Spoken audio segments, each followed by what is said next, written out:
자, 저희 OT 잘 들으셨죠? 네. 일단 저희 재무 얘기부터 시작을 하고요. 지난주에 세법부터 시작했었나요? 아니요. 예. 재무 얘기 시작하고 일단 제 이름은 최재형 회계사이고 자, 객관식 종합반 시작하도록 하겠습니다. 일단 수업하기에 앞서서 OT 잠깐 해보면은 저희 회계사 1차 시험에 재무회계가 50문제 회계학이 50문제 출제가 되죠. 다 아시다시피 경영, 경제, 세법, 상법 이렇게 해서 5교시 5교시 시험 보는데요. 그래서 배점은 회계학이 150점, 경영 100점, 경제학 100점, 세법, 상법 이렇게 해서 550점 만점이고 보통 이 중에서 이 550점 만점에 평균 70점 이상 맞아야지 그래서 한 380점, 390점 이상 맞아야지 안정적인 합격권에 들 수 있습니다. 그래서 단순히 60% 이상 득점한다고 해서 바로 합격되는 것이 아니라 요즘 좀 상대평가가 되어서 그래서 한 72점, 75점 사이에 합격선이 이제 커트라인이 정해지고 있습니다. 자, 근데 이 회계학 150점 요 녀석을 이제 어떻게 대비를 하셔야 되는지 말씀을 드려야 되는데요. 근데 요즘에는 원래 이제 한 2, 3년 전까지만 해도 경제학이 굉장히 어렵고 그 다음에 다른 과목들 중에 하나가 폭탄이 나와서 그래서 회계학에서 최소한 120점 정도를 안정적으로 받아야지 합격할 수 있는 그런 전략을 합격할 수 있는 그런 상황이 되었었는데 네, 한 최근 한 2년? 2022년, 23년 요 2개년 정도에는 다른 과목들은 그나마 좀 수월해요. 상법, 세법, 뭐 경영학 이런 친구들은 수월한데 이 회계학이 굉장히 어렵게 나오고 있습니다. 그래서 합격하시는 분들도 이 회계학에서는 100점 이상을 맞기가 쉽지 않은 정말 잘하신 분들은 한 110점, 108점 이 정도 맞으시고 일반적인 합격권의 점수를 받으신 분들도 90점 이상 맞기가 쉽지가 않아요. 그래서 한 90점에서 100점 사이의 점수를 맞는다고 보시면 됩니다. 그래서 전략을 어떻게 가져가셔야 되느냐? 회계학에선 이렇게 90점대의 안정적인 점수를 받는다 정도만 목표를 잡으시고 다른 과목에서 점수를 따는 방식으로 전략을 짜셔야 됩니다. 그래서 회계학에서 점수를 딴다? 라는 전략은 요즘에는 좀 힘들어졌어요. 요즘처럼 회계학이 어렵게 나오면은 회계학에서 120점 이상 맞아서 여기서 점수를 딴 다음에 평균 점수를 올리겠다? 이건 좀 어려워졌습니다. 여기 점수를 올리고 싶으시면은 정말 이제 연습서, 2차 연습서에 지엽적인 내용까지 다 보셔야 돼요. 그래도 쉽지가 않습니다. 그래서 저희 목표는 뭐냐면 일단 회계학에서 쉬운 것만 맞춰서 기본적인 문제만 맞춰서 안정적인 합격권의 점수를 확보한다라는 겁니다. 그러기 위해서는 막 어려운 내용들, 지엽적인 내용들 이런 것까지 보실 필요는 없어요. 기본적인 문제들만 빠르게 기계적으로 풀 수 있으시면 되겠습니다. 그래요. 그래서 회계학에 대한 얘기를 좀 더 해보면은 여기서 말씀드린 것처럼 30문제로 구성이 되어 있고요. 30문제가 재무회계 30문제가 아니죠. 50문제. 죄송합니다. 50문제로 구성이 되어 있고 재무회계 35문제, 원가관리회계 10문제, 그리고 정부회계 5문제 이렇게 구성이 되어 있고요.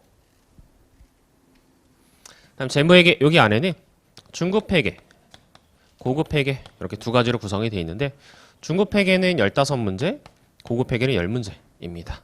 이렇게 25문제죠. 왜 이렇게 어리버리하죠? 죄송합니다. 이렇게 되어 있고 그 다음에 계산 문제와 말 문제의 비중을 잠깐 말씀드려보면은 일단 이 중급회계에서 계산 문제는 한 6문제, 5문제에서 6문제 정도 나옵니다. 그래서 5문제 정도라고 평균 치면은 계산 문제는 20문제 나오고요. 고급회계에서는 계산 문제가 7문제, 말 문제가 3문제 이런 식으로 해서 말 문제가 8문제, 계산 문제가 27문제 이 정도로 출제가 된다고 보시면 됩니다. 이렇게. 그래서 말 문제의 비중이 적지 않은데 근데 그 말 문제에 대해서 먼저 말씀을 드려보면은 말 문제는 크게 3가지 유형으로 나눌 수가 있어요. 말 문제의 유형을 3가지로 좀 나눌 수가 있습니다. 일단 첫 번째는 매번 시험 문제 꼭 나오는 주제들. 그래서 티어 1이라고 부를까요? 1티어. 그래서 개념체계나 재무제표 표시 그리고 무형자산, 충당부채 이런 친구들. 이러한 그 단원들은 대놓고 말문제에서 출제를 하겠다라는 의도가 보이는 그런 단원들입니다. 그래서 말문제 대비해서 공부를 따로 하셔야 돼요. 얘는 말문제를 위한 이론 공부를 따로 하셔야 됩니다. 그 다음에 2티어라고 부를 수 있는 이제 그 계산 문제를 통해서 말문제를 풀 수 있는 단원들. 그래서 재고자산이나 유형자산, 금융자산 이런 친구들. 이런 친구들은 말문제를 위해서 따로 공부를 하실 필요는 없지만 계산 문제를 공부하시면서 그 계산 문제 풀이에 필요한 요소들을 통해서 이제 문제 풀이를 할 수 있습니다. 그래서 이렇게 재고, 유형, 금융, 그리고 저희 그 중급회계 하쪽에 나와 있는 복합금융 상품이나 주식기준 보상이나 리스 이런 친구들도 이제 2티어에 해당한다고 보시면 됩니다. 그 다음에 마지막 세 번째 범주는 그 외 정말 가끔가다 한 4, 5년에 한 번 정도 가끔가다 말문제로 한 번씩 출제가 되는 주제들. 그래서 뭐 주당이익이나 아니면은 연결회계는 아니에요. 매번 나오죠. 주당이익이나 아니면은 뭐가 있을까요? 지역적인 주제들이 매각예정 비유동산 이런 친구들. 그 다음에 중간재무보고 이런 특수한 친구들. 그다음에 뭐 이제 희한한 뭐 영업 부문 막 이런 것들도 있습니다. 그래서 이런 친구들은 대비를 해도 맞추기가 쉽지 않습니다. 어떻게 대비할 수 있는 방법도 없고요. 그래서 이 친구는 아래 그냥 버리는 주제라고 보시면 되겠습니다. 그래요. 예. 그래서 말문제에서 출제되긴 하는데 자 기준서 구석에 있는 걸 가끔씩 교수님이 한번 삐리 꽂혀가지고 이거 한번 내볼까라고 변덕이 일어나셔서 시험 문제 내는 것들은 맞추기가 쉽지가 않은 주제들. 그래서 이 친구들은 좀 과감하게 대비하지 말으셔야 될 그런 주제들입니다. 그래서 이 수업에서는 어떤 내용만 다루냐면은 이 친구들만 다룹니다. 그래서 말문제를 위한 이론 설명을 하는 부분은 요 단원들만 다루게 되고 이 친구들은 저희가 각각의 이제 계산 문제를 위한 이론 설명하면서 커버를 하는 방식으로 다루게 될 겁니다. 그래서 제가 이론 설명하다가 중간중간에 이거는 말로 한번 나온 적이 있습니다. 이런 부분들을 이론 솔루션 책에 몇 개에 표시를 해놓으라고 말씀드릴 거예요.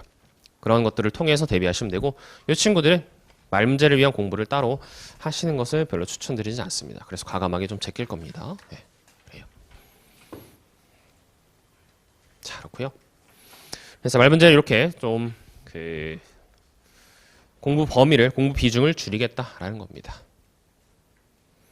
그래서 세법 말문제하고는 조금 결이 달라요. 세법 말문제는 그 말문제를 위한 공부를 따로 할 필요가 있고 그렇게 공부를 하시면은 맞출 수가 있습니다. 근데 재무회계 말문제는 그러기 쉽지 않다라는 점 좀 양해를 부탁드릴게요. 그래서 재무회계 말문제를 위한 공부를 하실 시간에 차라리 상법 조문을 하나 더 외우시던지 세법 문제를 하나 더 푸시는 게 훨씬 더 효율적인 공부가 될 겁니다. 그래서 다루지 않겠다라는 거고요. 그 다음에 이제 계산 문제. 계산 문제를 위한 공부를 어떻게 하셔야 되는지 말씀을 드릴 텐데요. 그걸 알기 위해서는 이제 계산 문제를 어떻게 푸실지 1차 시험장에서 계산 문제에 대한 접근 방법이 어떻게 되는지 그걸 좀 말씀을 드릴게요. 일단 계산 문제를 푸시기 위해서는 문제를 보자마자 문제 파악부터 하셔야 됩니다.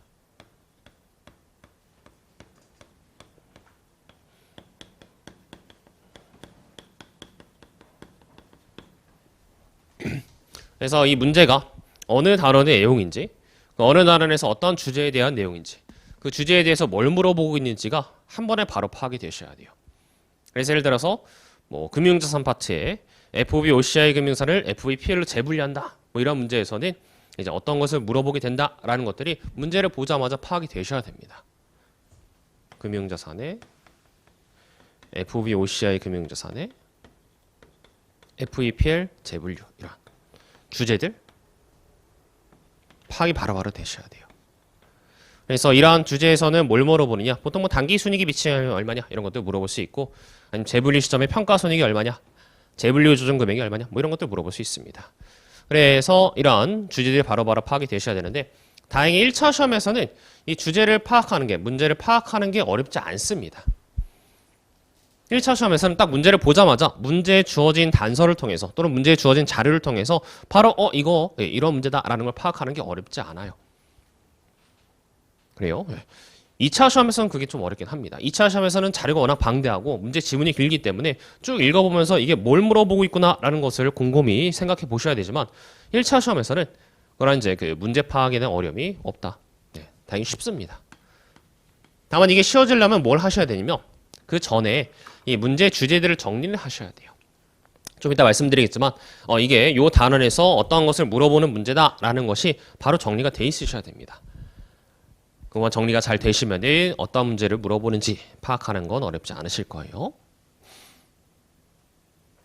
그 다음에 뭘 하셔야 되느냐. 자, 문제가 파악이 되었으면 그 문제풀이를 위해서 사용하는 문제풀이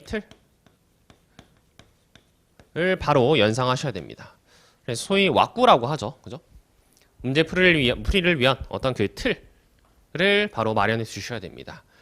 그래서 이렇게 금융자산 파트의 문제다라고 하면 저희가 맨날 하던 게 뭐냐면 미래 현금 흐름 정리하고 현재 가치 계산하고 유효이자 생각하고 평가 관련된 회계 처리를 하는 게 바로 그 문제풀이 과정이었습니다. 그래서 그 문제풀이 과정을 유기적으로 정리해서 이제 그 문제 적용할 준비를 하고 그리고 문제 자료들을 하나하나 옮겨가면서 계산을 동시에 해 나가는 그런 연습을 하셔야 됩니다. 그래서 자료를 정리하고 추가적인 계산을 하면서 산식들을 정리하시면서 문제풀이를 위한 작업을 마련해 두시면 됩니다. 그래요. 자, 마지막 하실 일은 이제 풀이를 하시면 되는데 풀이하실 때 이런 정리된 자료 가지고 그대로 풀이하는 게 아니라 그 문제를 읽어보면서 문제의 중간중간 요소들의 함정이 있을 겁니다. 뭐 할인율을 어떤 걸 써야 되는지 월할 계산을 해야 되는지 뭐 역산을 해야 되는 문제라든지 이런 이제 그 요소들의 함정들을 문제의 주제들을 파악하면서 문제 풀이를 해 나가는 과정까지 거치시면은 이제 계산 문제가 끝납니다. 그래요. 그래서 요 세 가지 단원, 세 가지 과정을 유기적으로 문제를 보자마자 요 과정이 전체가 1분 30초에서 2분 내에 끝나도록 연습하는 게 저희 목표입니다. 그러기 위해서 뭘 하셔야 되느냐, 어떤 생각 하셔야 되냐면 내가 처음 보는 문제, 생전 처음 봤던 문제를 보자마자 바로 해석을 해서 이런 문제니까 이런 문제풀이 틀을 써가지고 이렇게 좀 응용력을 발휘해서 풀어야 되겠다? 라는 생각하시면 안 됩니다. 2분 내에 문제를, 최소한 2분 내에 문제를 풀기 위해서는 이 과정들이 그냥 자동 자판기에서 그냥 음료수 하나 버튼 누르면 바로 튀어나오듯이 바로바로 머릿속에서 연상이 되셔야 돼요. 어느 과정에서 중간에 막힘이 없이 바로바로 축축축 그 다음 과정을 진행해 나가셔야 됩니다. 그래서 이렇게 세 가지로 나눠서 말씀드렸지만 이 세 가지가 이거 끝났으니까 요거 하고 요거 끝났으니까 요거 하고 이런 식으로 해서 다음 단계 거쳐 나가야지 라고 생각하시면 절대 안 돼요. 바로바로 그냥 물 흐르듯이 문제 파악하면서 그러니까 문제를 읽어보면서 파악하면서 문제 자료 정리하면서 바로 계산할 준비를 하셔야지 2분 내에 정해진 시간 내에 문제를 풀 수 있습니다.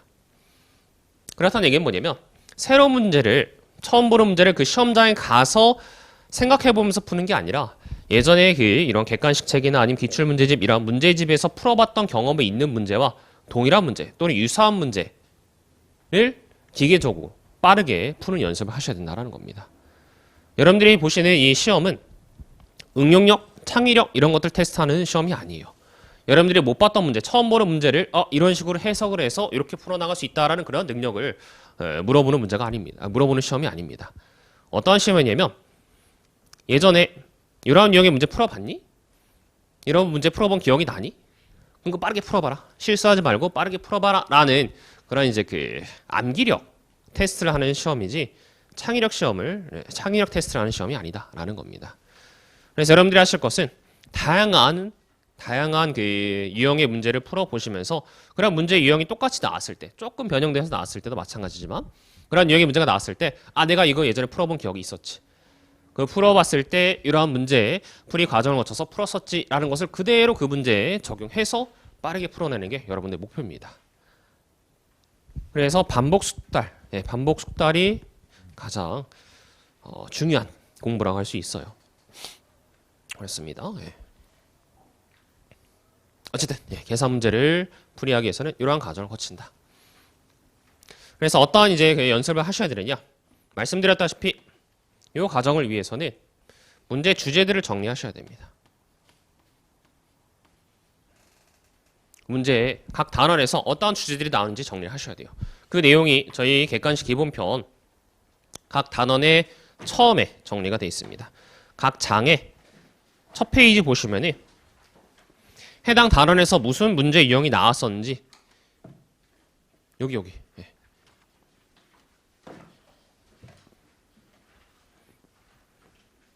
그래서 개념책에서 어떤 유형의 말 문제가 나온 적이 있는지, 아니면 저 뒤로 가보실까요? 재고자산 쪽 가보실까요? 103페이지 102페이지 가보시면은 재고자산 파트에서는 어떤 유형의 문제가 나왔는지, 일단 그냥 문제의 출제 주제들을 정리해 놨습니다. 이걸 외우셔야 돼요. 외우셔야 돼요. 네. 뭐 눈에, 그러니까 그 안 보고 쓸 정도로 외우라는 거 아니고 눈에 발라두셔야 됩니다. 그래서 이런 단원에서는 어떤 주제들이 출제될 수 있는지 정리하셔야 되고요. 그래서 그 주제가 정리되었으면 그 주제별로 쓰는 문제풀이 틀, 악보를 정리하셔야 됩니다.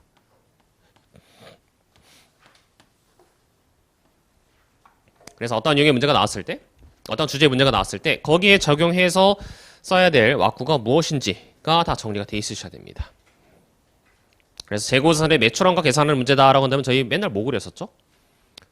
네, T계정 2개 그렸었죠? 네, T계정. 이런 식으로 해서 그 문제풀이 왁구가 바로 정리가 돼 있으셔야 되고요. 네, 마지막으로 이제 풀이를 하면서 그 해당 문제 주제에서 전형적으로 등장하는 함정들, 그다음 계산 과정들, 그 다음에 최종적인 물음들을 또 정리하셔야 돼요. 그래서 이 문제풀이 과정을 통해서, 문제풀이 틀을 과정을 통해서 전형적인 그런 문제가 나오면 좋겠지만 그 문제가 변형되어서 나왔을 때, 그래서 뭐 예를 들어서 매출원가 계산할 때 감모 손실을 매출원가에 포함하는 경우, 감모 손실을 매출원가에서 제외하는 경우, 또는 비정상 감모 손실만 매출원가에서 제외하는 경우, 이런 여러 가지 케이스들이 있고, 그 다음에 그 매출원가 계산과 기말재고 수정이 결합되는 문제, 매출원가 계산과 뭐 단위원가 계산이 결합되는 문제, 이런 이제 그 응용된 추가적인 내용들이 나왔을 때 그걸 어떻게 대처해야 되는지, 이 왁구를 어떻게 변형해야 되는지, 이런 것들을 추가적으로 살을 붙여나가면서 최종적인 그 문제풀이 과정을 정리하실 겁니다. 그래서 이렇게 해서 정리된 내용 가지고 시험장에 들어가셔야지 정해진 시간 내에 빠르게 문제를 풀 수 있다라는 것이죠. 그래요. 그래서 이러한 것에 대한 이제 그 설명으로 가장 적절한 예는 저희 경제학입니다. 경제학에서 거시경제학 같은 거 문제를 푸실 때, 거시경제 문제를 푸실 때 국제무역 이런 거 기억나시나요? 국제무역의 BP곡선 이런 거. 그래서 BP곡선이 수직일 때 고정 환율 하여튼 뭐 그런 것도 적용할 때 재정 정책을 쓰면은 어떻게 돼가지고 뭐 IS 곡선이 어떻게 돼서 뭐 금리가 어떻게 되고 이런 것들이 있죠. 그런 것들을 시험장에 가서 보기 하나하나 읽어보면서 BP 곡선이 이럴 때는 이렇게 되니까 이렇게 되니까 이렇게 되니까 이렇게 되니까 이렇게 된다. 틀렸네. 다음 보기. 이런 식으로 판단하고 있으면은 그 문제 하나 푸는데 한 세월이죠. 그죠? 10분 이상 걸릴 겁니다. 근데 그게 아니라 미리 BP 곡선이 수직일 때, 그리고 어떠한 상황이 뭐였을 때 인풋이 뭐가 되면은 아웃풋이 뭐가 된다. 이런 것들이 내용들이 다 정리가 돼 있어야지.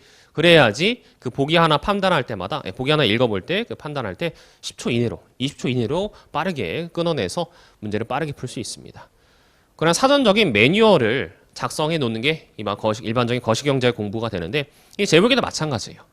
제목에도 뭐 그 정도까지는 아니지만 미리 어떤 문제가 나왔을 때 내가 이것을 어떻게 대처를 해서 풀어야 되겠다라는 것들이 미리 좀 매뉴얼이 작성이 돼 있어야 됩니다. 그래야지 다른 응용된 문제가 나와도 그 매뉴얼 가지고 조금 응용해서 빠르게 풀 수 있는 것이지, 그냥 시험 문제 나오면은 대충 이렇게 문제풀이 틀 가지고 풀어야 되겠다라는 생각 가지고는 정말 빠르게 문제를 풀 수가 없어요.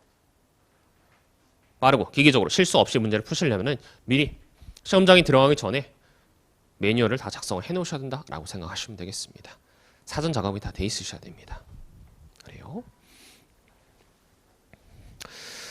그래서 계산 문제 풀이 요령, 계산 공부를 위한 계산 문제 공부를 위해서는 어떻게 접근을 하셔야 될지 말씀을 드렸고요. 그 다음에 하나 더 말씀드릴 것은 두 가지 더 말씀을 드릴 텐데요. 일단 여러분들 복습 어떻게 하셔야 되느냐 이것 좀 말씀드리겠습니다.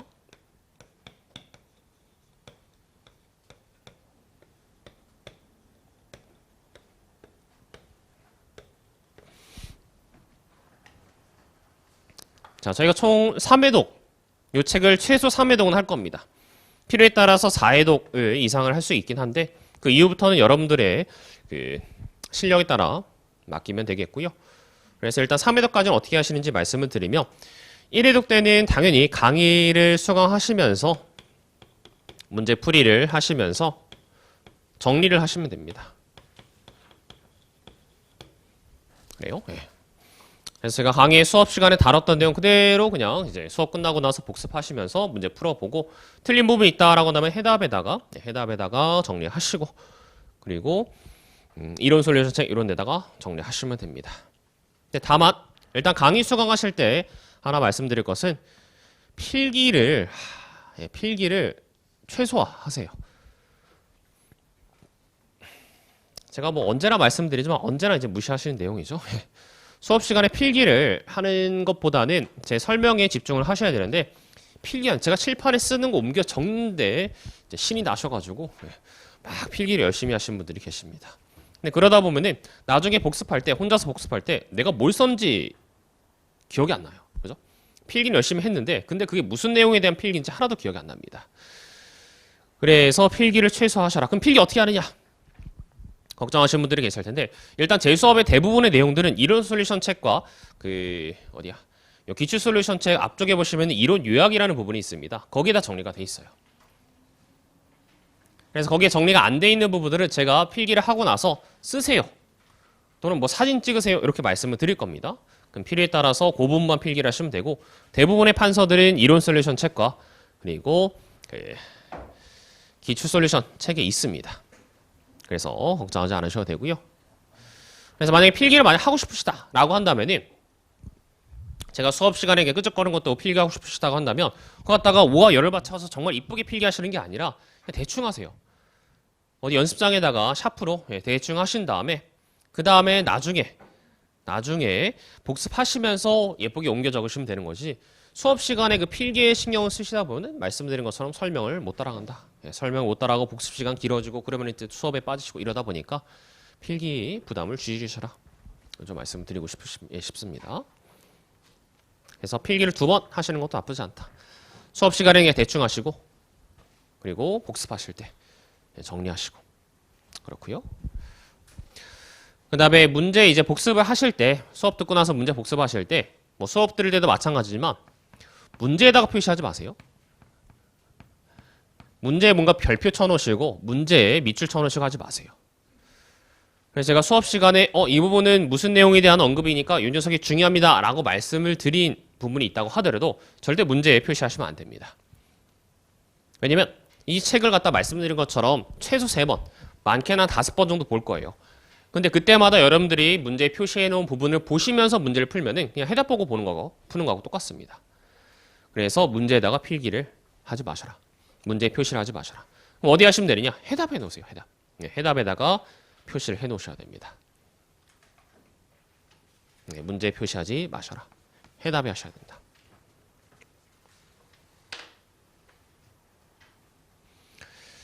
그 다음에 마지막으로 정리하실 때 또 주의하실 점은 정리할 때 뭘 정리하셔야 되냐면 과정을 정리하셔야 됩니다. 과정을 정리한다는 건 무슨 얘기냐면 그 교재 해답에 나와 있는 금액들을 산식으로 바꿔서 정리를 하셔야 돼요. 산식이나 용어로 바꿔서 정리를 하셔야 됩니다. 그래요? 예. 그래서 예를 들어서 해답에 보시면은 해답 그 재고자산 핀 김에 109페이지 가볼까요? 109페이지. 이건 기말재고 수정 컷오프 문제입니다. 109페이지 가보시면이 그래서 기말재고 자산 중에서 창고에 보관되어 있는 재고의 금액을 올바른 재고로 수정하는 문제입니다. 그럼 이제 그 문제를 푸시면서 밑에 해답에 2번과 같은 표를 그리실 거예요. 제가 자주 쓰던 문제풀이 틀이죠. 근데 그 2번과 같은 금액으로 문제를 정리하는 게 아니라 그 1번에 나와 있는 그 문제풀이 틀의 산식으로 문제를 정리하셔야 된다는 겁니다. 용어로 문제를 정리하셔야 된다는 거예요. 그래서 다른 유형의 문제가 나와도 똑같이 그 1번에 있는 문제풀이 틀을 통해서 그 문제풀이 틀을 그대로 적용해서 문제를 풀 수 있게 이렇게 산식 또는 막구로 정리하셔야 된다라는 겁니다. 그래요. 그래서 문제 그 해답에 있는 2번의 표에 있는 내용 보면서 문제 풀이 해보고 이거 맞췄네 틀렸네 이런 것들 그냥 몇 번씩 훑어본 다음에 이거 알았으니까 넘어가야지 라고 생각하시면은 다음번에 볼 때 2회독 3회독 할 때 반드시 기억이 안 납니다. 그래서 꼭 이 문제풀이 과정을 산식으로 변형해서 정리해 보시고 똑같은 주제들을 똑같은 문제풀이 틀로 풀 수 있게 정리해 두시고 넘어가셔야지 다음번에 보실 때 이제 좀 수월하게 진행이 될 겁니다. 자, 그렇고요. 자, 이렇게 해서 1회독이 끝나셨으면 그 다음에 2회독, 3회독을 하실 텐데요. 2회독은 언제부터 시작하시면 되느냐? 저희 1회독 끝나고 나서. 그래서 재무회계가 아마 저희 10월 중순쯤에 끝나죠. 그죠? 그래서 그 10월 중순쯤에 끝나고 나서 2회독 시작하셔야 되는데요. 요때가 제일 힘들 겁니다. 2회독이 제일 힘들 거예요. 뭐 기본 강의 그 수강해 보셔서 아시겠지만 기본 강의 때도 1회독 때는 수업 듣고 복습하시니까 쉬워요. 3회독도 두 번째 본 내용을 다시 한번 보니까 쉽습니다. 근데 2회독이 제일 고역이죠. 그죠? 기억이 하나도 안 납니다. 기억이 하나도 안 나요. 그래서 어떻게 문제를 풀이를 하시면 되느냐? 얘는 그냥 이론을 보고 문제 풀이를 하시되 이 풀이가 잘 안 된다. 그럼 그 답을 보고 베끼세요.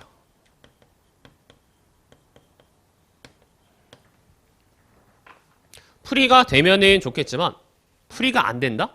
그럼 그냥 답 보고 베끼시면 됩니다. 그래요? 그렇게 공부하셔도 괜찮아요. 답 보고 베끼니까 내 실력이 하나도 안 오르는 거 아니냐? 그렇지 않습니다. 말씀드렸다시피 이 문제는 저희 시험은 창의력 테스트가 아니라 기억력 테스트이기 때문에 암기력 테스트이기 때문에 일단 알기만 하면 괜찮아요. 여러분들이 어떤 뭐 사고를 거쳐서 어떤 고민을 거쳐서 문제를 풀어야 된다라고 해서 그 암기력이 올라가지 않습니다. 그렇기 때문에 그냥 문제 풀이 기억이 안 나시면은 다시 답 보고 베끼는 것만으로도 문제를 풀이할 수 있는 문제풀이의 논리가 습득이 되기 때문에 암기를 할 수 있기 때문에 아무런 문제가 되지 않습니다. 그래요. 그 다음에 3회독 중 되시면 이렇게 해서 꾸역꾸역 해서 2회독 지나신 다음에 3회독 쪽 되시면은 이론을 안 보고 이제 풀이를 할 수 있는 실력이 어느 정도 될 겁니다. 그래서 뭐 정말 지엽적인 주제들 별로 중요하지 않은 주제들은 이론을 보고 문제를 풀이하셔야겠지만 좀 쉬운 주제들, 뭐 건설계약이나 아니면은 뭐가 있을까요? 재고자산 파트, 유형자산 파트 이런 친구들은 이론을 보지 않고도 문제를 풀이할 수 있기 때문에 이렇게 해서 풀이를 하시면 됩니다. 근데 과정은 똑같아요. 똑같이. 이렇게 해서 풀이를 하시면 되는데 당연히 여기서 중요한 것은 오답 정리, 오답 정리를 잘 하셔야 됩니다. 둘 다. 2회독이건 3회독이건 여러분들이 틀린 내용을 외면하지 말고 잘 정리하셔야 돼요. 공부하실 때 보통 공회전이라고 부르는 이 잘못된 공부가 되는 이유가 뭐냐면 여러분들이 틀린 게 있는데 그 틀린 걸 외면을 해요. 이거 내가 이거 그 실수만 안 했으면 다 맞췄을 텐데. 이거 내가 예전에 그 이론 내용 공부했던 거 기억만 났으면 맞췄을 텐데. 그래서 이게 틀린 게 원래 내 실력이 아닌데 잘못해서 틀렸다. 내가 제대로 정신만 차리면 맞출 수 있다. 라고 그냥 이렇게 그 틀린 부분을 경시? 틀린 부분을 그냥 눈 감아버리고 이거 맞출 수 있었는데 라고 그냥 생각하고 넘어가시는 분들이 많습니다. 그러면 공회전이 되는 거예요. 틀린 것 또 틀리고 모르는 부분 계속 모르고. 그러지 마시고 틀린 부분을 직면을 하세요. 내가 이거 틀렸는데 이거는 내가 부족해서 틀린 것이다 라고 확실하게 여러분들이 실력이 모자란 걸 인정하시고 정리하신 다음에 넘어가셔야 됩니다. 그래야지 공회전이 되지 않아요. 그래야지 다음번에 틀리지 않습니다. 그래서 뭐 이런 것들 좀 신경 써주시면 되겠고요. 그 다음에 이제 4회독부터 여기서부터는 선택입니다. 여기서부터는 선택인데 근데 만약에 4회독을 하신다라고 한다면 그때부터 시간을 재시면 됩니다. 그 전까는 시간을 재시면 안 돼요. 4회독까지는 객관식 문제집 푸실 때 시간을 재실 필요가 없습니다. 그래서 뭐 1분 30초 만에 풀어야겠다, 2분 만에 풀어야겠다 이런 것들 전혀 신경 쓰실 필요 없어요. 전혀. 신경 쓰시면 안 되고요. 여기서부터 시간을 재시면 됩니다. 그래서 여기부터는 저희 객관식 기본편을 계속 푸셔도 되고 아니면 기출문제집 같은 거 푸셔도 되고 뭐 이제 문제집을 바꿔서 풀지는 조금 생각을 더 해보시면 되겠습니다. 일단 여기까지 생각해 보시면 되겠고요. 그다음에 마지막 말씀드릴 게 뭐냐면 단권화입니다. 단권화.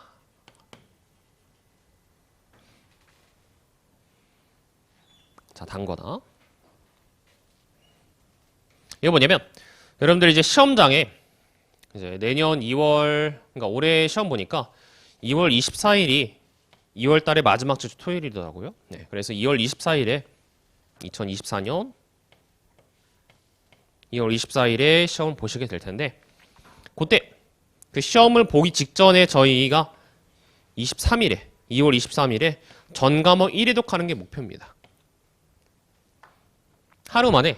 그래서 보통 이때쯤 되면은 하루 공부량이 하루에 14시간씩 공부를 하실 텐데, 이 14시간 동안에 1회 독을 하시는 게 목표예요. 그래요. 이걸 왜 목표로 삼으셔야 되냐면, 요때 안 본 과목이 있다. 그래서 2월 22일에 시간이 모자라서 2월 22일에 미리 보고 2월 23일에는 안 본 과목이 있다. 그러면은 반드시 그 안 본 과목은 여기서 박살이 납니다. 그래서 2월 22일에 뭐 경영학, 재무관리, 원가관리, 상법 보고, 여기서 경제학, 세법, 재무회계 보고, 그리고 시험장에 들어갔다? 그럼 경영학, 상법 이를 박살납니다. 시험 직전 날에 안 본 거, 그리고 시험장 들어가기 직전에 쉬는 시간 동안에 안 본 과목은 박살이 나게 돼 있어요. 사람의 머리는 그렇게 좋은 게 아닙니다. 심지어 여러분들이 전 과목을 다 한꺼번에 공부를 해야 되는 상황에서는 당연히 머릿속에 안 들어가 있어요. 그래서 이렇게 생각하시면 돼요. 여러분들 전공 과목, 전공 필기 시험을 시간표를 잘못 짜가지고 하루 만에 몰아서 8과목 다 본다 생각하시면 돼요. 네. 그 한 학기에 24학점을 들었는데 그 24학점에 8과목이 어떻게 공교롭게도 하루에 다 몰려있다. 그럼 난리 난 거죠. 그죠? 예. 그래서 그걸 대비하기 위해서 어떻게 하셔야 되나요? 23일. 이 23일에 1회 독을 다 하셔야 됩니다. 그러기 위해서는 뭐가 필수적이냐? 단권화가 필수적이에요. 이제 이 하나의 책에, 여기에서 볼 수 있는 책 한 권을 딱 정하셔서 그 하나의 책에 여러분들이 여태까지 공부했던 9월 달부터 이제 객관식 과정을 통해서, 심지어는 그 전부터 공부했던 내용들을 다 압축해서 한 번에 볼 수 있는 책을 만드셔야 됩니다. 그러기 위한 책이 그 이론 솔루션 책이에요. 이론 솔루션 책이 단순히 필기를 위한 책이 아니라 여러분들이 시험 전날에 한번 딱 보기 위해서 모든 이론 내용들, 모든 계산 문제 풀이 과정들을 녹여놓기 위한 책을 만든 게 바로 이론 솔루션 책입니다. 그래서 그 전까지 회독을 하시면서 여기서 1회독을 준비하신다라고 생각하시기 위해서 1회독을 준비하기 위해서 이론 솔루션 책을 마련해 둔 겁니다. 그래서 복습하시면서 이러한 과정들이 다 어디에 결국 녹아 들어가야 되냐면 이론 솔루션 책에 녹여져 있어야 돼요. 이론 솔루션 책에 이러한 내용들이 다 녹아 들어가 있어야 됩니다. 그래야지 이 책을 가지고 여기서 1회독을 해서 시험장에 여러분들이 공부하셨던 내용 가지고 들어갈 수 있습니다. 그래요? 자, 그래서 이론 솔루션 책 단순히 필기를 위해서 필기를 돕기 위한 책이 아니라 시험 전날에 1회독을 하기 위한 책이다라고 보시면 되겠습니다. 그래서 이 책을 가지고 1차 시험에 들어가셔서 공부를 하신 다음에 그 다음에 2차 시험에 똑같이 이런 요령으로 단권화 하셔서 또 2차 시험장 직전, 2차 시험 들어가기 직전에 1회독을 위한 책으로 쓰시면 됩니다. 그러기 위한 책이라 생각하시면 돼요. 그래요? 자, 그렇습니다. 그래서 재무회계뿐만 아니라 모든 다른 과목들에 대해서 신경을 쓰셔야 됩니다. 요 23일에 딱 한 번 전 과목을 보기 위해서 모든 과목들을 다 단권화 한다 생각하시면 돼요. 그래서 다른 책들도 이런 필기 노트들이 괜찮은 것들이 있을 겁니다. 그래서 상법 책도 그렇고 세법도 양 선생님 필기 노트 있으시죠? 네, 그런 것들. 그다음 재무관리가 있나요? 근데 원가랑 재무관리는 뭐 비중이 작아서 뭐 어쨌든 경제학 이런 거 다 있으시죠, 그죠? 그래서 덩어리가 큰 책들은 다 단권화할 그런 필기 노트가 필요합니다. 시험장 들어가기 직전에 또는 시험장에 가셔서 쉬는 시간 동안에 또는 점심시간 동안에 볼 수 있는 책을 마련한다 생각하시고 그 전까지 공부했던 내용들을 다 녹인다라고 생각하시면 됩니다. 그래서 저는 제가 실제로 공부할 때 어떤 방법을 썼냐면 이런 단권화 노트 그때는 없었어요. 2010년대에 제가 공부를 했었는데 그때는 이런 단권화 노트 같은 게 없어서 다 따로따로 만들어야 됐습니다. 따로따로 만든 다음에 그 다음에 여기다가 포스트잇 보면은 포스트잇 플래그라고 해가지고 이렇게 얄포리한 거 있죠, 그죠? 이렇게 생긴 거. 그죠? 예. 그러다가 모르는 부분에다 다 붙여놨습니다. 그래서 책에다가 쫙 붙여놓고 이제 이 부분들을 다음번에 봤을 때 문제를 풀어서 맞춘다거나 아니 다음번에 봤을 때 기억이 나는 부분이라 한다면 그 포스트잇 붙여놓은 부분을 떼어 나가면서 그래서 모르는 부분을 점점 줄여놓는 방식으로 공부를 진행했어요. 그래서 단거나 하시면서 이 단거나된 노트에 모르는 부분이 있다고 한다면 포스트잇 붙여놓으시고 다음번에 이제 회독을 늘려가면서 이제 모르는 부분이 점점 줄어들면은 그 포스트잇을 떼는 방식으로 공부를 하시면 되겠습니다. 그래요? 예. 플래그를 가지고 계신 분들이 없네요. 있으면 좀 보여드리려고 했는데 그거 말고 예, 얇은 거. 네. 얇은 거 없어요.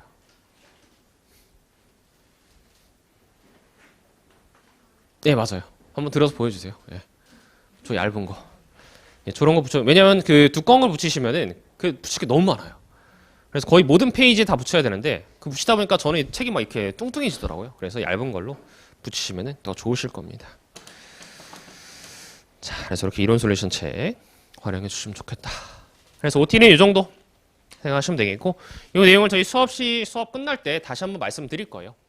그래서 수업 끝날 때 다시 이런 식으로 공부를 하셔야 된다. 이해독 때 이런 식으로 공부를 하셔야 된다. 이런 것들 말씀을 드릴 테니까 잘 기억해 두시면 되겠습니다.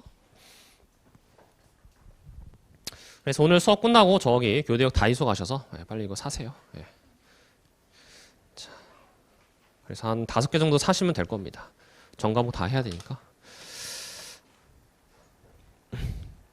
자, 그래서 바로 저희 수업 진행하도록 하겠습니다. 어디 보실 거냐면 이론 솔루션 책 첫 장에 재무보고와 개념체계 보실게요. 자, OT는 이렇게 해서 종료가 됐고요. 이거 사진 찍으실 분들 사진 찍으세요. 네.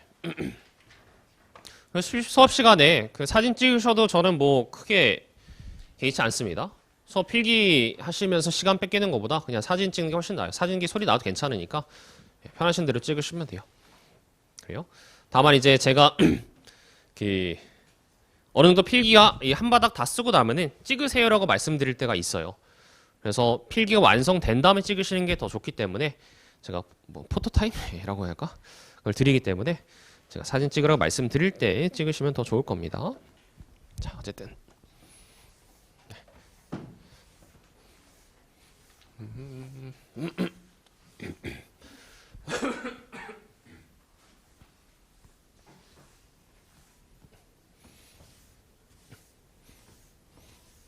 그런데 이제 객관식 공부를 하신다고 해서 예전에 하시던 공부하고 크게 달라지는 게 없습니다. 이제 오늘부터 객관식 공부하니까 새로운 마음가짐으로 또 바짝 열심히 해야지. 그러실 필요가 전혀 없어요. 그냥 원래 하던 것처럼 물 흐르듯이 그죠? 원래 밥 먹고 잠자고 뭐 하는 것처럼 그냥 계속 하시면 됩니다. 뭐 객관식 공부라고 해서 여러분들이 할 공부가 달라지는 게 아니에요. 원래 이론 공부 하시면서 문제 풀던 게 이제 문제가 조금 비중이 높아진다?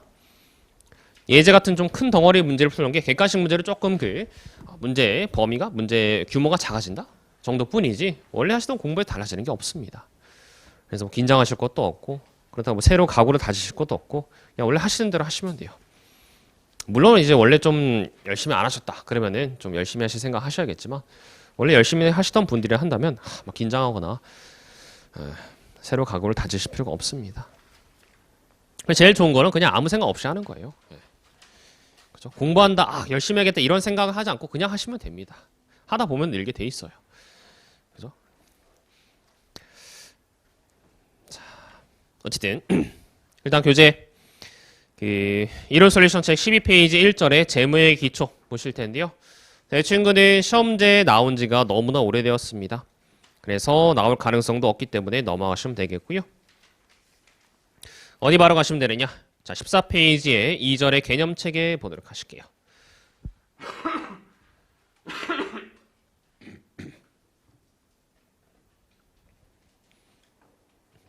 그 전에 죄송합니다. 이거부터 했어야 되는데 저희 매 단원마다 시작할 때마다 뭘 정리할 거냐면 각각의 단원에서 각각 장에서 출제될 수 있는 주제들을 좀 정리를 할 겁니다. 그래서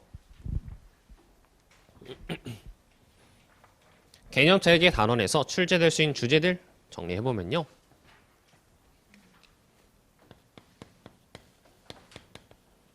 이건 필기하실 필요 없습니다. 이 기출 솔루션 책, 기출 솔루션 책 각 단원의 맨 첫 장에 아까 말씀드린 것처럼 기출 솔루션 책이 있으니까 보시면 돼요.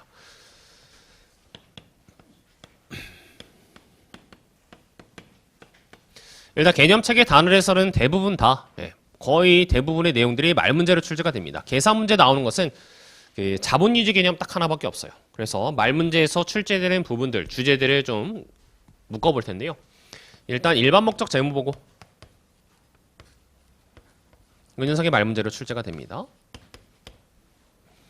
그리고 두 번째는 개념 질적 특성, 질적 특성이 출제가 되고요. 근본적 질적 특성, 보강적 질적 특성. 그 다음에 세 번째는 재무대표 요소의 정의. 자산이 뭔지, 부채가 뭔지, 자본이나 수익 비용이 뭔지 이거 정의 출제되고요. 네 번째는 그 재무대표 요소를 언제 인식하는지, 회계 처리 언제 하는지. 그리고 다섯 번째는 재무제표 요소들을 측정, 얼마의 금액으로 측정해야 되는지, 그런 내용들, 이러한 주제들이 등장하고요. 마지막으로는 자본유지 개념, 자본유지 개념이 등장합니다.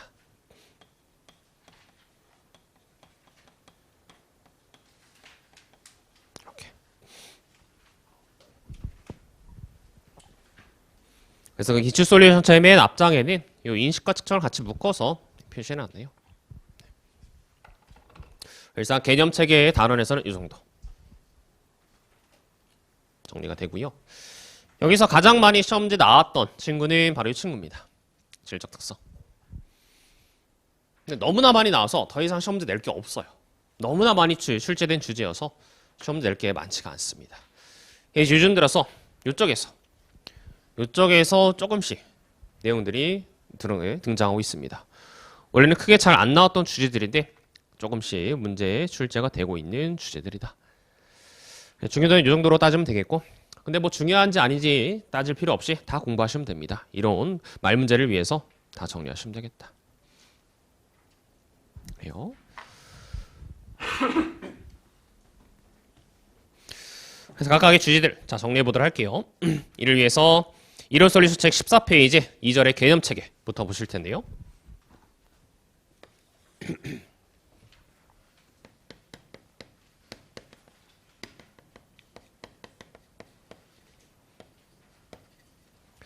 일단 개념 체계는 개념서입니다. 그죠?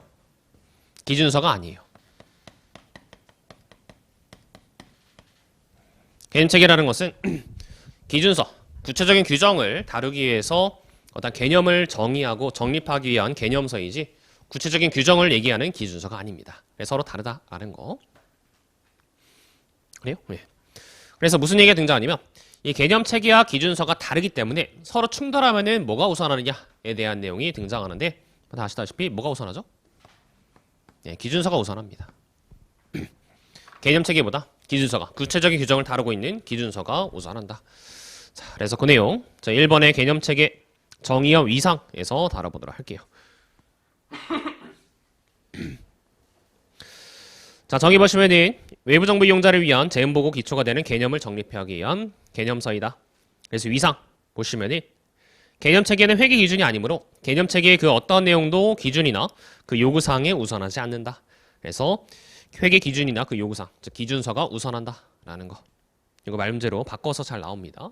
개념 체계가 우선한다. 이런 식으로 바꿔서 나오니까 체크하셔야겠고요. 그 다음에 기준서와의 관계에서 첫 번째 동그라미 일반 목적 재무보고의 목적을 달성하기 위해서 회계기준위원회는 개념체계 관점에서 벗어난 요구사항을 정하는 경우가 있을 수 있다라고 나와 있는데요. 자, 거기다가 페이지 58페이지 적어 놓으시면 됩니다. 58페이지.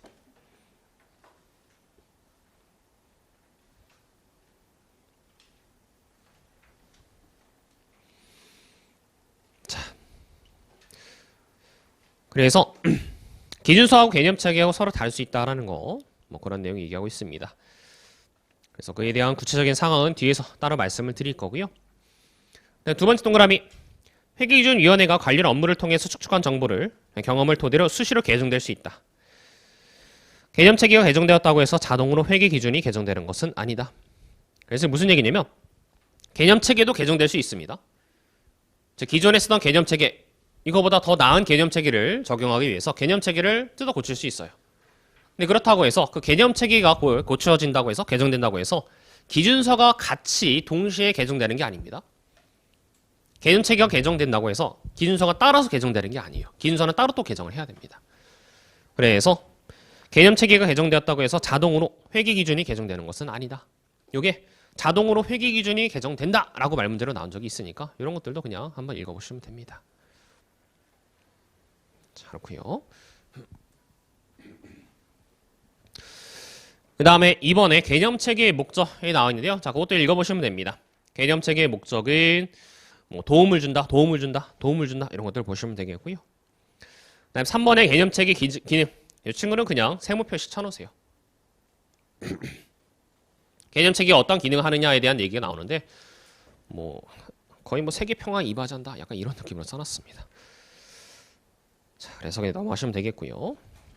저희가 본격적으로 보셔야 될 것은 3번의 1번 목적 재무보고 자 윤석부터입니다. 개념체계에서 얘기하는 이 재무보고의 목적이 무엇인지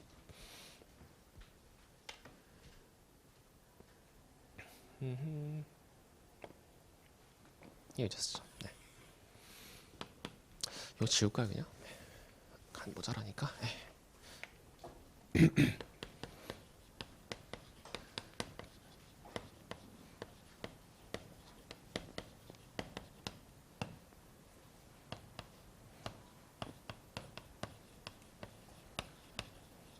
자, 읽어보고 계세요.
그 정도만 쓰고 시작할까요? 예.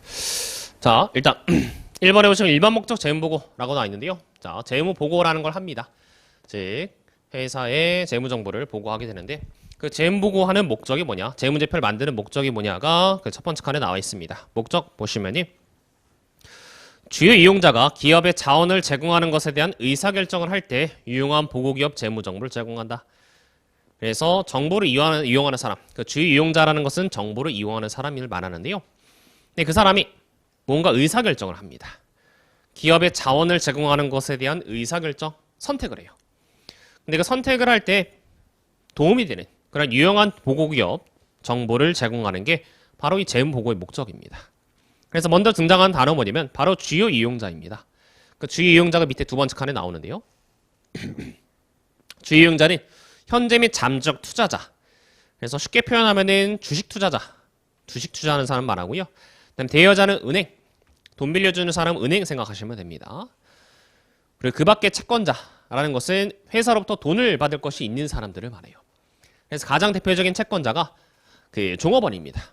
종업원은 회사에 일을 하고 회사로부터 돈 달라, 월급 달라 요구할 수 있죠. 그다음에 뭐 거래처 이런 친구들도 있고요. 그래서 이런 사람들이 가장 정보를 필요로 하는 사람들인 주요 이용자입니다. 그래서 이런 주요 이용자들 외에 다른 친구들은 1번 목적 재무보고의 대상이 되지 않아요. 그래서 회사 과세 간청, 회사의 세금 매기는 세무서 같은 주체나 아니면 일반 대중들 이런 사람들은 정보를 정말 필요로 하는 사람들이 아닙니다. 그래서 주요 이용자만 여기까지 투자자, 대여자, 채권자 같은 주요 이용자만 1번 목적 재무보고의 대상이 됩니다. 그럼 이러한 사람들이 어떤 의사결정을 하느냐? 자, 그 밑에 보시면은 세 번째 칸에 동그라미 1번에 보시면은 지분상품, 주식을 말하죠. 채무상품은 사채를 말합니다. 그래서 그 주식이나 사채를 사고, 팔고, 보유하는 이러한 의사결정. 동그라미 2번은 대여, 신용 제공, 결제. 그래서 돈을 빌려주는 의사결정. 동그라미 3번은 뭐 여러 가지 권리 행사라고 해서 뭐 종업원이 열심히 일을 하거나 아니면 거래를 하는 거나 고객이 물건을 사거나 이런 여러 가지 의사결정들이 추가가 됩니다. 그래서 쉽게 말해보면은 투자자는 투자를 할지 말지, 대여자는 돈을 빌려줄지 말지, 종업원 같은 기타 채권자들이 그가 거래를 할지 말지, 회사에서 일을 할지 말지 이런 의사결정 한다라는 겁니다. 그럼 이런 의사결정이 어떤 정보를 통해서 일어나게 되느냐를 생각해 보시면요. 기대되는 수익을 통해서 의사결정하게 됩니다. 기대되는 수익이란 건 뭐냐? 간단합니다. 투자자는 주식을 투자한 사람은 배당을 얼마나 받을지 또는 주가가 얼마나 올라갈지 이런 것들 생각하고요. 그 다음에 돈을 빌려준 사람, 은행은 이자를 잘 받을 수 있을지 원금 회수할 수 있을지 이런 생각을 합니다. 그 다음에 종업원은 보너스, 월급 같은 것을 잘 받을 수 있을지 이런 것들. 그 다음에 거래처는 뭐 대금을 회수할 수 있을지 대금을 회수할 수 있을지 이런 여러 가지 기대되는 수익, 각각의 당사자들이 이 회사로부터 돈을 얼마나 받을 수 있을지, 즉 수익을 통해서 의사결정을 한다라는 겁니다. 그죠?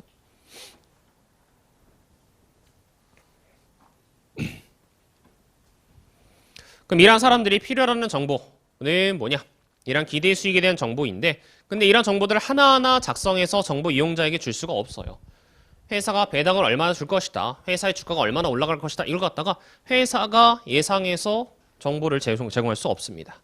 그래서 어떻게 정보를 제공할 수밖에 없다라고 얘기를 하냐면, 이러한 기대된 수익과 관련돼서 회사가 얼마나 줄지가 아니라 회사가 돈을 얼마나 벌지, 회사가 돈을 얼마나 벌지에 대한 정보를 주겠다라는 겁니다. 다시 한번, 이런 정보 이용자들이 각각 배당 얼마 주겠다, 이자 얼마 주겠다, 보너스 얼마 주겠다, 이거는 회사가 장담 못해요. 근데 이것보다는 이게 아니라 회사가 돈을 얼마나 벌겠다, 그래서 이만큼 돈 많이 버니까 아마 너네한테 배당 이만큼 많이 갈 수 있을 거야, 너네한테 보너스 이만큼 줄 수 있을 거야 라는 것은 보여줄 수 있다는 거죠. 즉 기업이 주는 돈이 아니라 기업이 버는 돈을 보여주겠다라는 겁니다. 그래서 그 내용이 2번 표에 첫 번째 칸과 두 번째 칸에 나옵니다. 첫 번째 칸에 보시면은 정보 이용자의 의사결정은 기대 수익에 의존합니다. 의사결정은 기대 수익에 따라서 이루어지게 돼요. 근데 그럼 기대 수익은 어떻게 평가를 할 수 있냐? 각각의 정보 이용자에게 주는 돈이 아니라 기업이 버는 돈으로 평가할 수 있다는 겁니다. 첫 번째 동그라미 보시면은 기업에 유입될, 기업이 버는 미래 순현금의 금액, 시기, 불확실성을 통해서 알 수 있다는 것이죠. 그죠? 기업의 미래 순현금 흐름의 금액, 시기, 불확실성. 이걸 보여주면은 각각의 정부 이용자들이 내가 이만큼 수익을 얻을 수 있겠구나, 그러면은 내가 의사결정 이렇게 해야 되겠구나 라는 걸 판단할 수 있게 해준다라는 겁니다. 근데 여기 이제 한 가지 더 필요한 건 뭐냐면, 이러한 기업이 얼마만큼 돈을 잘 버느냐, 언제 버느냐, 어떤 확률을 버느냐도 중요하지만 이 돈을 벌어서 어떻게 쓰는지 그 성향도 파악할 필요가 있어요. 만약에 돈을 이렇게 열심히 잘 벌었는데 이 돈을 갖다가 막 정부 정치인들한테 로비하는 데 쓴다, 한 대표이사가 자기 그냥 개인 사재로 횡령해서 자기 돈으로 쓴다, 그러면은 기업이 아무리 돈을 잘 벌어봤자 이 각각의 투자자나 대여자에게 돈이 안 흘러가겠죠. 그래서 여기에 뭘 추가로 봐야 되냐면 경영진의 수탁책임, 즉 경영진이 얼마만큼 회사를 잘 이끄는지 그 경영진의 성향도 봐야 된다라는 것을 이렇게 표현합니다. 지금 회사가 돈을 잘 버는 것만으로 끝나지 않고 그 돈 가지고 경영자들이 사장님들이 이 주주들에게 배당도 많이 주고 그 다음에 보너스도 많이 주고 그리고 이 은행에게 원금도 잘 갚고 이러한 성향을 지녀야지 각각의 정부 이용자들이 가져갈 기대 수익이 높아진다라고 보는 것이죠. 그래서 이게 제일 안 되는 나라가 우리나라죠. 그죠? 우리나라 주가가 안 오른 이유 보통 코리아 디스카운트라고 하는데 근데 그 이유가 뭐냐? 회사가 돈은 잘 벌어요. 돈은 열심히 잘 버는데 근데 그 돈 가지고 뭘 하냐면은 그 재벌, 소위 말하는 재벌들이 자기 호주머니로 그 돈을 집어넣고 배당들이 주주들이 이건 안 챙기죠. 배당 안 주고 주가 안 올리고 자사주 매입 이런 거 절대 안 합니다. 뭔가 회사가 잘 되는 부분이 있으면 그거 그 틈만 나면은 분할해가지고 그 자기네들 지분 올리기만 열을 올리지. 예. 다른 투자자들, 정보 이용자들의 수익을 늘리는데 아무런 관심이 없습니다. 그래서 이런 정보 이용자들이 의사결정하는데 필요한 정보는 회사가 돈을 얼마나 잘 버느냐뿐만 아니라 이런 경영진의 성향도 봐야 된다는 겁니다. 그래요? 그래서 다시 그 2번의 두 번째 칸으로 가보시면요. 자, 기대 수익에 대한 평가는 어떻게 하느냐? 기업이 유입될 미래 현금 유입의 금액 시기 불확실성뿐만 아니라 기업의 경제적 자원에 대한 경영진의 수탁 책임에 대한 평가에 의해 결정된다. 그래서 그런 회사가 돈을 얼마나 잘 버느냐 요것과 그 다음에 경영진이 얼마만큼 회사를 잘 운영해 나가느냐 이 두 가지 정보를 알면은 이를 통해서 각각의 정보 이용자가 얻을 수 있는 수익을 예측할 수 있고 이를 통해서 의사결정에 도움을 줄 수 있다라는 겁니다. 근데 여기서 한 발짝 더 나아가서 그럼 회사가 돈을 얼마나 잘 벌 것이냐 미래의 돈을 얼마만큼 잘 벌 것이냐에 대한 정보는 어떻게 제공해야 되느냐. 회사가 앞으로 1년 동안 1조 벌 겁니다. 앞으로 미래에 어느 기간 동안 얼마만큼 돈 벌 겁니다. 이걸 얘기하는 게 의미가 있을까요? 없습니다. 그죠?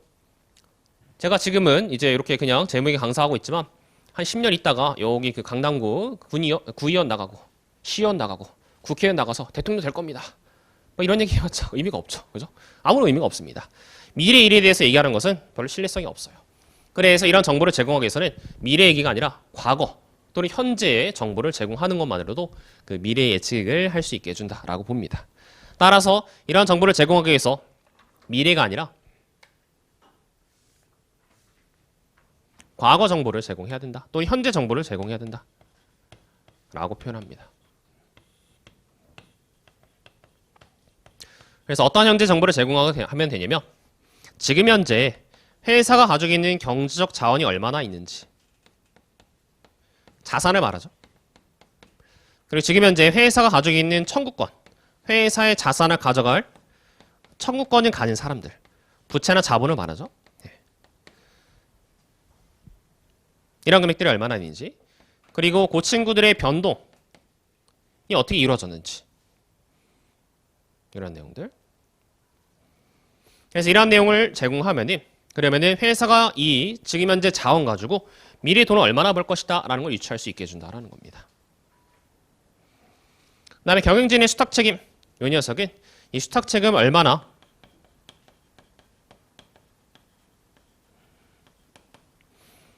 효율적이고 효과적으로 이행했는지.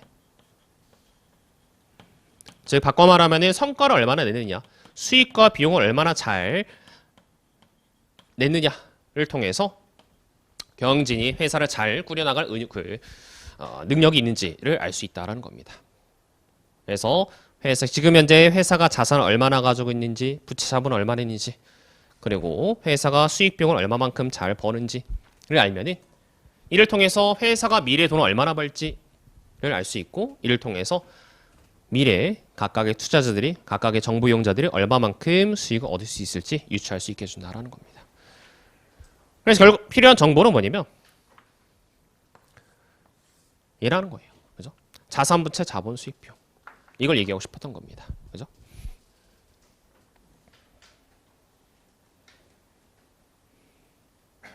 그래서 이 내용이 그 15페이지에 3절에 2번에 두 번째 칸에 2번 표의 두 번째 칸에 나와 있습니다. 기대 수익에 대한 평가.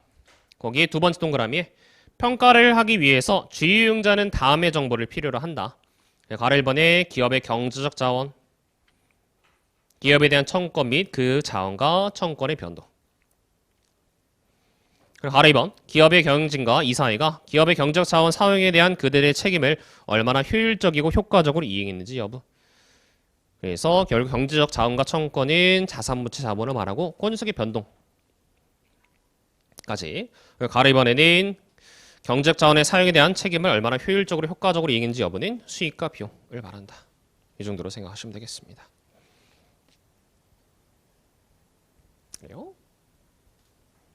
그래서 이러한 정보들, 자산부채 자본, 수익 비용에 대한 정보가 결국 저 주의유형자의 의사결정에 유용한 정보가 된다라는 것을 쭉 풀어서 얘기하고 있는 겁니다.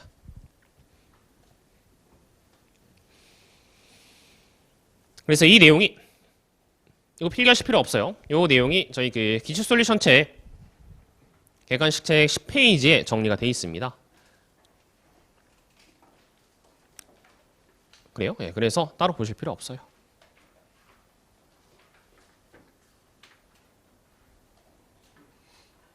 따로 필기하실 필요 없습니다.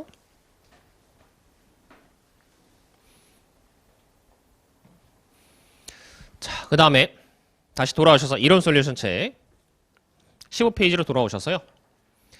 자, 3번 재무정보의 한계 및 유용성 보실 텐데요. 자, 여기다가 별표 하나만 쳐놓으세요.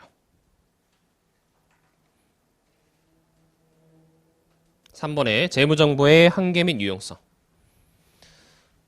이 친구가 의외로 말 문제로 자주까지는 아니지만 종종 나옵니다. 그래서 여기서 얘기한 건 뭐냐면 이러한 재무정보를 결국 제공해야 된다라는 것까지 결론이 났어요. 의사결정에 유용한 정보를 제공하기 위해서는 이러한 정보를 제공해야 된다. 근데 이러한 정보가 완벽한 건 아니다. 어느 정도 한계가 있다라는 얘기를 해요. 한계가 있다는 얘기를 하고요. 한계가 있긴 하지만 그래도 유용하다라는 것까지를 얘기합니다. 그래서 그 한계가 있지만 유용한 점이 있다라는 것은 그 3번에서 얘기하고 있습니다. 그래서 읽어보시면 일단 정보 제공의 범위. 자, 범위는 모든 정보를 제공하지 않으며 제공할 수 없다라는 내용 체크하시면 됩니다. 한계에 보시면 각 주의유형자들의 정보 수요 및 요건은 다르고 수중 상충되기도 하므로 주의유형자가 필요로 하는 모든 정보를 제공하지는 않으며 제공할 수도 없습니다. 자, 하지만 그렇다고 해서 쓸모없는 거냐? 그건 아닙니다. 오른쪽 유용성 보시면 최대 다수의 수요를 충족하는 정보를 제공하기 위해서 노력하고 있다. 그래서 모든 정보는 아니지만 그래도 최대 다수의 수요를 충족할 수 있다. 정보 수요를 충족할 수 있다라는 얘기를 합니다. 그 다음에 자, 두 번째 칸으로 가셔서 정보의 성격 보시면은 1번 목적 재무보고서는 보고기업의 가치를 보여주기 위해서 고안된 것이 아닙니다. 즉, 이 재무보고서에 표시되어 있는 내용 가지고 그 기업의 가치를 바로 알 수는 없어요. 그죠? 여러분들이 재무상태표 본다고 해서 그 재무상태표에 나와 있는 자산부채 또는 자본 금액이 그대로 그 기업의 가치가 되는 건 아니죠. 그죠? 왜냐면은 재무상태표의 자산부채는 역사적 원가로 평가가 되어 있기 때문에 지금 현재 가치를 그대로 나타내지 못합니다. 그래서 가치를 보여주진 못해요. 가치를 보여주진 못합니다. 어떤 회사의 가치를 계산하기 위해서는 저희 재무관리에서 보시는 그 방법을 통해서 재무관리에서 DCF 같은 거 쓰잖아요. 그래서 그 회사의 가치를 따로 평가하셔야 되지 재무상태표만으로는 알 수 없습니다. 하지만 그래도 오른쪽 유용성. 일반 목적 재무보고서는 주요 이용자가 보고기업의 가치를 추정하는 데 도움이 되는 정보를 제공한다. 그래서 가치를 직접 보여주지 못하지만 이 정보 가지고 그 회사의 가치를 추정하는 데 도움을 줄 수는 있다라는 겁니다. 자, 그래서 가치 추정에 도움이 되는 정보 제공한다. 이 유용성이고요. 그 다음에 마지막 세 번째 칸 정보의 형태. 재무보고서는 정확한 서술보다는 상당 부분 추정, 판단, 모형에 근거한다. 정확한, 정말 내용상으로 완벽한 금액을 제공하는 건 아니고 추정하기도 하고 판단해야 될 부분도 있고 모형에 따라서 이제 가정해서 계산하는 금액도 있다라는 겁니다. 그럼 또 이제 이 정보는 쓸모없는 거냐? 그건 아니고 유용성 보시면은 그 개념 체계는 추정, 판단, 모형의 기초가 되는 개념을 규정하고 그 가이드라인에 따라서 일관적으로 추정, 가정을 해서 계산을 하는 것이기 때문에 믿을만한 부분이 있다라고 얘기를 합니다. 그래서 추정을 한다고 해도 가정을 한다고 해도 쓸만한 부분이 있다라는 걸 얘기합니다. 그래서 어떤 식으로 말 문제가 나왔었느냐? 그 한계 쪽에 보시면은 뭐뭐 할 수 없다, 뭐뭐 하는 것이 아니다, 뭐뭐보다는 뭐다 라고 나와 있는데 그 없다를 맞다, 뭐뭐가 맞다 이런 식으로 바꿔서 말 문제가 나온 적이 많아요. 그래서 뭐 예를 들어서 그 첫 번째 칸의 정보 제공의 범위 보시면은 그 제 개념 체계에서 재무보고는 주의 이용자가 필요로 하는 모든 정보를 제공한다 이런 식으로 바꿔서 나오면 그건 틀린 보기가 되는 겁니다. 그렇죠? 보고기업의 가치를 보여주기 위해서 고안된 것이다. 그러면 또 틀린 보기가 되는 거예요. 이런 식으로 바꿔서 그때 그 서술어를 바꿔서 문제로 종종 나오기 때문에 잘 눈에 익혀 두셔야 됩니다. 그래요? 그래서 한계와 유용성 보셨고요. 자, 그 다음에 뒤에 16페이지의 4절에 일반 목적 재무보고가 제공하는 정보. 그래서 결국 이 재무보고서가 제공해야 되는 정보를 이렇게 걸러냈습니다. 그 내용이 이 내용이 그 16페이지 1번에 나와 있어요. 주의 이용자가 필요로 하는 정보. 기업의 경제적 자원, 청구권 및 그런 자원과 청구권의 변동과 그리고 경영진과 이사회가 그런 책임을 얼마나 효율적이고 효과적으로 이행했는지 여부. 그래서 이러한 정보를 어떻게 재무제표에 담아내야 되느냐가 2번에 나와 있습니다. 2번. 자, 2번 보시면요. 일단 이 경제적 자원이 의미하는 것은 자산이고요. 청구권이 의미하는 것은 부채와 자본입니다. 그래서 이 녀석들을 재무 상태와 관련된 정보다라고 해서 재무 상태표에 표시를 해요.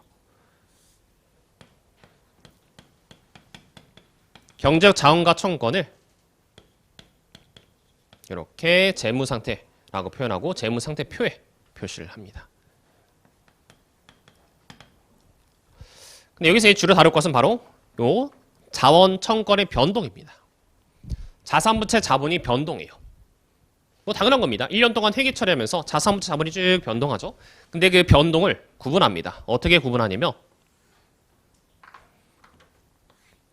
성과에 의한 재무 성과에 의한 변동과 성과가 아닌 변동 이 두 가지로 구분을 합니다.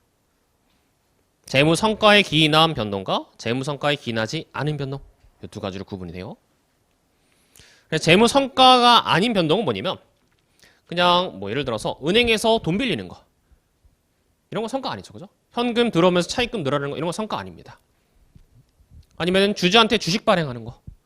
그래서 주주한테 돈 받으면 투자 받으면서 주식 발행해 주는 거, 현금 늘어나고 자본금 주발주 늘어나는 거 이런 것들 성과 아닙니다.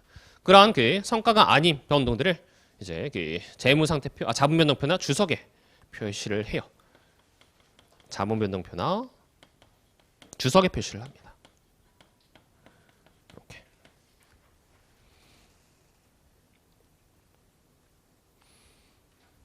그럼 성과.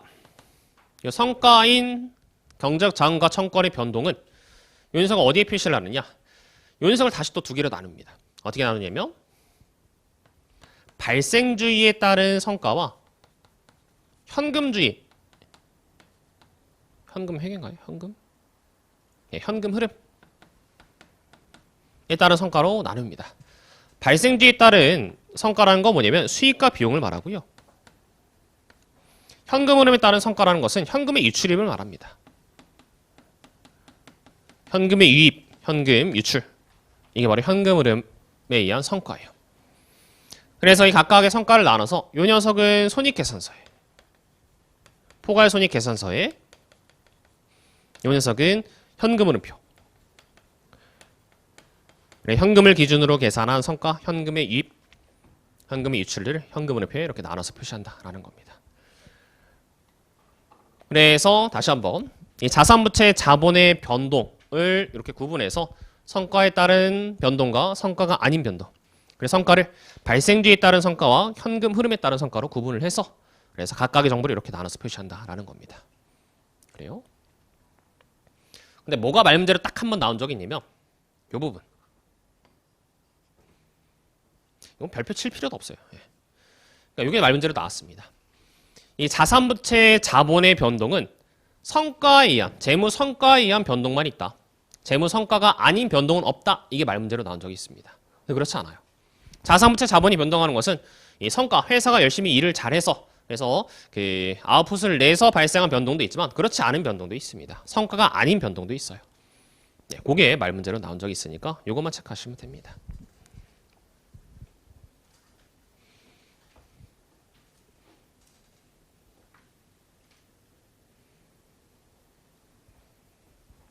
자, 그렇고요. 그 다음에 3번에 보시면 보고정보의 효용 나와 있는데요. 자, 이 친구는 굳이 안 보셔도 되고요. 예, 보고정보의 효용, 이 녀석은 그냥 X표 치시면 됩니다. 얘는 말 문제로 나올 가능성이 없어요.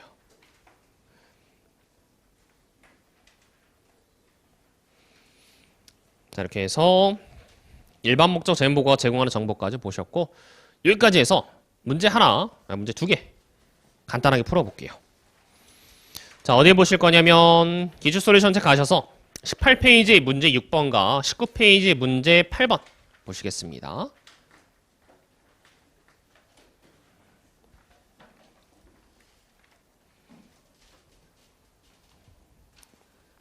문제 7번도 보셔야겠네요. 네, 문제 6, 7, 8. 자, 문제 6번부터 보시면요.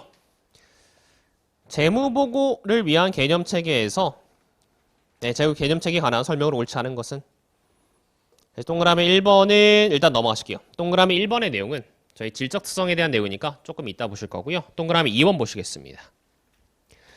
자, 재무보고를 위한 개념체계는 외부 정보 이용자를 위한 재무보고의 기초가 되는 개념으로 한국채택 국제회계 기준이다. 개념체계는 한국채택 국제회계 기준이 아니죠. 그죠? 개념서이고 기준서가 아닙니다. 그래서 동그라미 2번 옳지 않은 건 바로 답이 되고요. 그 다음 동그라미 3번. 일반 목적 재무보고서는 보고기업의 가치를 보여주기 위해서 고안된 것이 아니다. 그러나 그것은 현재 및 잠적 투자자, 대여자 및 그 밖의 채권자에게 보고기업의 가치를 추정하는 데 도움이 되는 정보를 제공한다. 맞는 문장이죠. 아까 이 재무정보의 한계와 유용성에서 보신 내용입니다. 그래서 가치를 보여주는 것은 아니지만 그 가치를 추정하는 데 도움이 되는 정보를 제공한다. 그 다음에 오른쪽 7번 바로 가보실게요. 자, 4번, 5번은 또 질적 특성에 대한 얘기니까 넘어가시고요. 자, 오른쪽 7번. 일반 목적 재무보고의 목적을 달성하기 위해서 회계기준위원회는 개념체계의 관점에서 벗어난 요구사항을 정하는 경우는 없다. 다시 한번. 재무보고의 목적을 달성하기 위해서 기준위원회는 개념체계의 관점에서 벗어난 요구사항이라는 것은 기준서를 말합니다. 보통 요구사항이라는 단어가 나오면 기준서의 요구사항을 줄여서 말한 거예요. 그래서 개념체계의 관점에서 벗어난 기준서의 요구사항을 정하는 경우는 없다. 즉 개념체계에서 벗어난 기준서는 없다라는 서술을 한 것인데 이거는 틀린 문장이죠. 그죠? 아까도 보셨지만 그 개념체계가 있다고 해서 개념체계만을 따라서 기준서를 작성해야 되는 거 아닙니다. 둘이 상충할 수 있고 충돌할 수 있고 충돌하면 뭐가 우선되느냐? 기준서가 우선이 돼요. 그죠? 그래서 그에 대한 구체적인 사례는 또 뒤에서 보였다고 말씀드리면서 58페이지인가 필기해놨었죠. 그죠? 네. 그래서 개념체계 관점에서 벗어난 요구사항을 정하는 경우도 있습니다.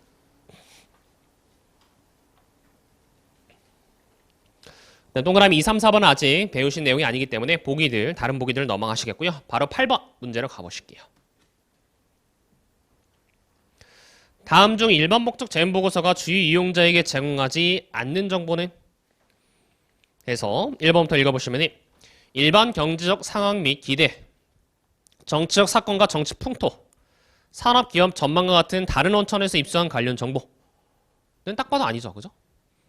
일단 정치 얘기 나오자마자 이거 안 되겠다. 바로 1번 답하시면 됩니다. 그래서 그 녀석은 아니고요. 다른 2번부터 5번까지 보기 읽어보실게요. 자, 기업의 경영진과 이사회가 기업의 자원의 사용에 대한 그들의 책임을 얼마나 효율적이고 효과적으로 이행했는지 여부에 대한 정보. 그래서 이거 얘기하는 겁니다. 이 책임을 효율적이고 효과적으로 이행했는지에 대한 정보 제공하고요.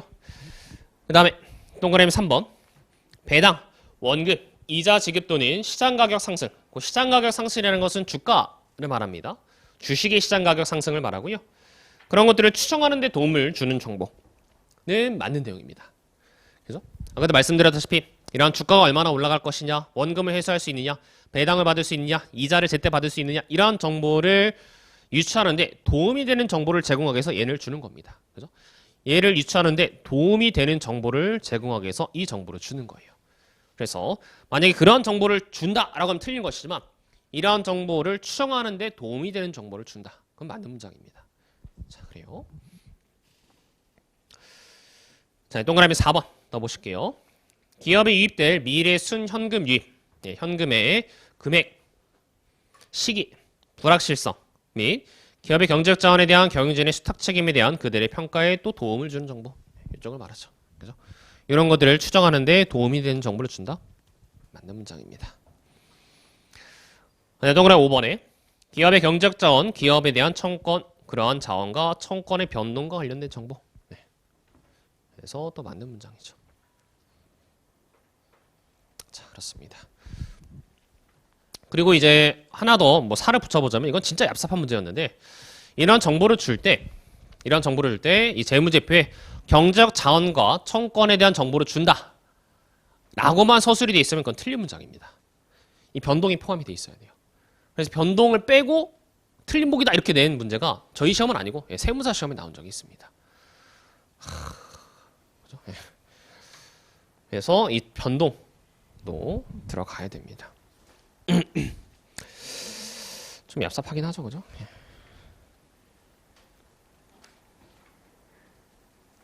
자, 이렇게 해서 일반 목적 재무보고가 제공하는 정보 보셨고요. 잠시 쉬었다가 이제 질적 특성에서 또 이론적인 내용들 정리하고 말 문제 쭉 풀어보도록 하실게요. 잠시 쉬었다 하겠습니다.